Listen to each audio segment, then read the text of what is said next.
हामीसँग के क्वेशन छ भन्दाखेरि what are the cyclic coordinates भनेर छ डिफाइन गर्नु पर्यो यसलाई अनि त्यसपछि discuss conservation theorem of linear and angular momentum using the concept of symmetry properties भनेको छ हैन। अब यसलाई कसरी स्टार्ट गर्ने भन्दा सुरुमा साइक्लिक कोअर्डिनेट्सलाई डिफाइन गर्ने।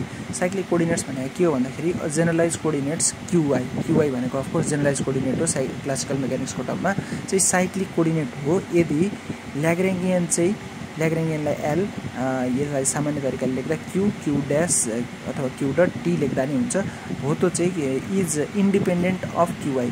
यदि त्यो ल्याग्रेन्जियनलाई चाहिँ यो जेनरलाइज कोअर्डिनेटले एफेक्ट गर्दैन भने त्यतिखेर चाहिँ त्यो क्युआईलाई के भनिन्छ भन्दाखेरि साइक्लिक कोअर्डिनेट भनिन्छ। यसको म्याथमेटिकल एक्सप्रेसन भनेको dl/d/qi = 0 भयो। यो साइक्लिक कोअर्डिनेटको डेफिनेसन सक्यो हैन।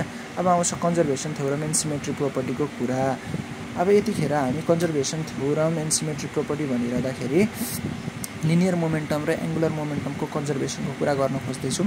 अब म यहाँदेखि स्टार्ट गर्छु। जस्तै यहाँ के भनेको छ भन्दाखेरि if a system is invariant under translation along a given direction. अब हैन कुनै पनि पोइन्टलाई ट्रान्सलेट गर्दाखेरि चाहिँ त्यो पोइन्ट इन्भ्यारिएन्ट छ भने द करेस्पोन्डिङ त्योसँग करेस्पोन्डिङ हुने लिनियर मोमेन्टम चाहिँ के हुन्छ कन्जर्भ हुन्छ भनेर बुझ्नु पर्यो।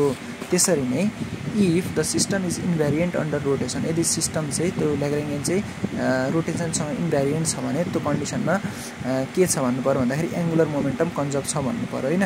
अब यो नहेर्ने अहिले अब कहाँबाट स्टार्ट गर्ने भन्दाखेरि यहाँबाट स्टार्ट गरौँ है त। यहीँबाट पनि गर्दा हुन्छ। We have the Lagrange equation for a monogenic system भनेको छ। अब यो त हामीलाई थाहा छ time derivation of dl/dq.j minus dl/dqj = 0 भनेको यो ल्याग्रेन्ज इक्वेसन हो जहाँ ल्याल भनेको चाहिँ ल्याग्रेन्जियन हो फंक्सन अफ क्युजे भनिरहनै परेन यो हामीले धेरैचोटि पढिसक्यौँ। If the Lagrangian of system does not contain a given coordinate q j यदि यो ल्याग्रेन्जियनमा चाहिँ क्युजे भन्ने कोअर्डिनेट छैन भने although it may contain the corresponding velocity q dot j then the coordinate is said to be cyclic or ignorable. अब यो कहिलेकाहीँ चाहिँ ल्याग्रेन्जियन सिस्टम यस्तो हुन्छ अरे जतिखेर यो corresponding q dot j coordinates चाहिँ कन्टेन हुन सक्छ तर यो qj जस्तो टर्महरु चाहिँ अब के नहुन सक्छ भन्दाखेरि कन्टेन हुन नसक्छ हैन। अब यो ल्याग्रेन्जियनमा यो क्युजे भन्ने टर्मै छैन भने त अफकोर्स त्यो क्युजेले यसलाई एफेक्ट गर्दैन। त्यतिखेर चाहिँ त्यो क्युजेलाई के भन्यो त भन्दा साइक्लिक कोअर्डिनेट भन्यो। अब यदि त्यसो हो भने त्यस्तै एउटा कन्डिसन एज्युम गर्ने हो भने यो पार्ट त एक्जिस्ट गर्ने भयो तर यो पार्ट के हुने भयो त 0 हुने भयो। त्यही भएर हामीले यो पार्ट इक्वल्स टु के लेख्न पायौँ 0 लेख्न पायौँ। अब यो dt यता जान्छ 0 dt हुन्छ हैन 0 dt हुन्छ त्यो भनेको अब 0 dt भयो। अब इन्टिग्रेसन बोथ साइड गर्दा यहाँ पनि इन्टिग्रेसन साइन आएर डेल्टा र इन्टिग्रेसन काटिन्छ। यहाँ डेल 0 dt भनेको कन्स्ट्यान्ट हुन्छ एउटा कुनै पनि एउटा कन्स्ट्यान्ट हुन्छ। अब यहाँ dl/dqj मात्र रहने भयो यता कन्स्ट्यान्ट हुने भयो। अब dl/d.qj हैन। अब के सम्झिने भन्दाखेरि ह्यामिल्टोनियनको केसमा चाहिँ p डट j र q डट j क्याल्कुलेट गरिन्छ भने ल्याग्रेन्जियनको केसमा चाहिँ pj र qj गरिन्छ हैन। त्यही भएर यहाँ के छ त भन्दाखेरि माथि ल्याग्रेन्जियन छ पहिलो कुरा त मुनि q छ भन्नेबित्तिकै यो pi हो अथवा मोमेन्टम हो भन्ने बुझ्नुपर्छ। जेनरलाइज मोमेन्टम हो pj = कन्स्ट्यान्ट हैन। जेनरलाइज मोमेन्टम चाहिँ के भयो त कन्स्ट्यान्ट भयो भनेपछि मोमेन्टम त कन्स्ट्यान्ट प्रुफ भयो। मोमेन्टम के हुन्छ त कन्स्ट्यान्ट हुन्छ। यदि यो क्युजे जेनरलाइज कोअर्डिनेट चाहिँ साइक्लिक हो भने मोमेन्टम त कन्जर्भ हुन्छ। तर अब यहाँ हामीले सेपरेट कुरा गर्नुपर्ने छ लिनियर मोमेन्टमको पनि कुरा गर्नुपर्ने छ एंगुलर मोमेन्टमको पनि कुरा गर्नुपर्ने छ कन्जर्भेसनको भने अब हामी यहाँ के गर्छौँ भन्दाखेरि फेरि पनि यो यही युलर ल्याग्रेन्ज इक्वेसन लेख्छौँ र लेखेर के गर्छौँ भन्दाखेरि यो सेम लेखेको छ। अब चाहिँ यहाँनेरि ल्याग्रेन्ज एललाई t - b हामीलाई थाहा छ l = t - b भनेर त्यही गरेको ब्र्याकेटमा थियो -t भयो त्यो माइनसले प्लस हुन आयो हैन। त्यसपछि यहाँ के छ भन्दाखेरि साइक्लिक कोअर्डिनेटको केसमा चाहिँ यो क्युजे चाहिँ यो t चाहिँ इन्भ्यारिएन्ट हुन्छ इन केस अफ tj त्यही भएर यसलाई 0 मानियो हैन। यो यहाँ छँदैछ यो यहाँ छ। अब यो भनेको त अघि नै हामीले भनिहाल्यौँ यो भनेको pj हो।